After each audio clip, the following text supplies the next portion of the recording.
It's the 28th of August at 5:15 in the morning.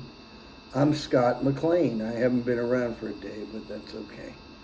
I'm the content creator of the YouTube channel Pondering in Pattaya, which is dedicated to trying to help people who are sincerely trying to live their best life possible anywhere in the world. It's like carrying a limestone block up to the top of the pyramids. Shout outs. Shout outs mainly to my main men, Steve and Matt, who are working on code and solving the world's problems for their own delight at the Weed Garden at 13-2, which is open 24/7. Has a wonderful young woman named Sarah working there. Sarah is a blonde tie, and she's super smart and really nice and easy on the eyes. The queen bee has kind of flown the coop for the moment, but it's happened before. I'm not that concerned. She'll be back. I'm only full of love for the queen bee. Sometimes she doesn't see that, but that's okay.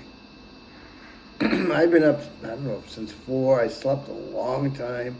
My phone is messed up because the queen bee was tinkering with it and it can't be fixed. I've run it through so many different tests. So I'm restricted to what I can do on my phone. I can make videos. I've been stuck without access to my Wi-Fi, so I've been only able to listen to the file that Todd Fraud gave me, and it's been endless. But I gotta tell you something, I really like it. It covers a lot of my bases on music for appreciation. It's very well produced.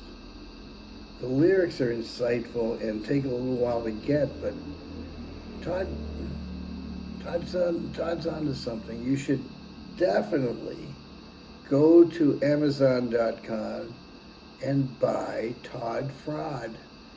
TODDFRAUD, Todd Fraud. And I don't know how many they've got left. It was 122 baht the other day when I checked it.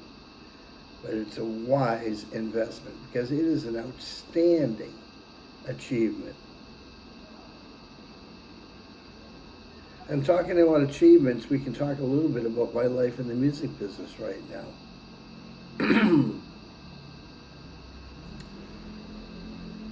When I owned the record shops, my job was to do all the acquisition.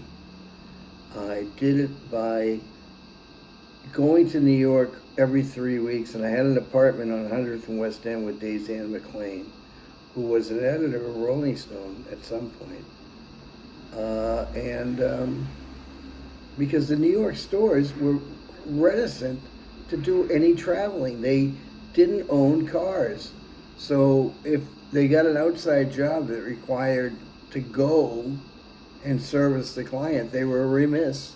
They said, no, you've got to bring your CDs, your records to us in the store. And that's the only way we'll do it. So I found a niche. I had the Nuggets van, which was painted plainly on the side, Nuggets We Buy Records. And I used to go to New York every 3 weeks. I remember once going to see Vin Saletti on, I think it was 13th and 3rd that he lived at, and I parked the car out front. I was in the house no more than 10 minutes when I came back. My side window had been broken, and my stereo was gone. My I'm trying to think. It wasn't even a CD player. What was before CDs? It wasn't even cassettes. Yeah, it was cassette player, I think, that I had. It was gone in 10 minutes. That was kind of the volatile nature of New York at that point. There were buku junkies everywhere. This was like 1980. And it was the Lower East Side, and the Lower East Side wasn't fashionable yet. It was full of scumbags, crackheads, or pre-crack. It was junkies and Yeah, you had to be very careful where you parked the car. So I was in New York for 5 days every month. I had rented a room in an apartment that Dazan had found, and it was for a huge 3 bedroom on the west side, up at a West End at 100. The rent was $625, and my bedroom was as big as a big studio apartment. It was amazing. And there was a woman named Kitty that it was a rent controlled, and Kitty held the key. So Daisy and I were just kind of there. We had we were not conjugal, we were friends. I was good friends with her boyfriend John Perellas, who's I think he's still at the New York Times.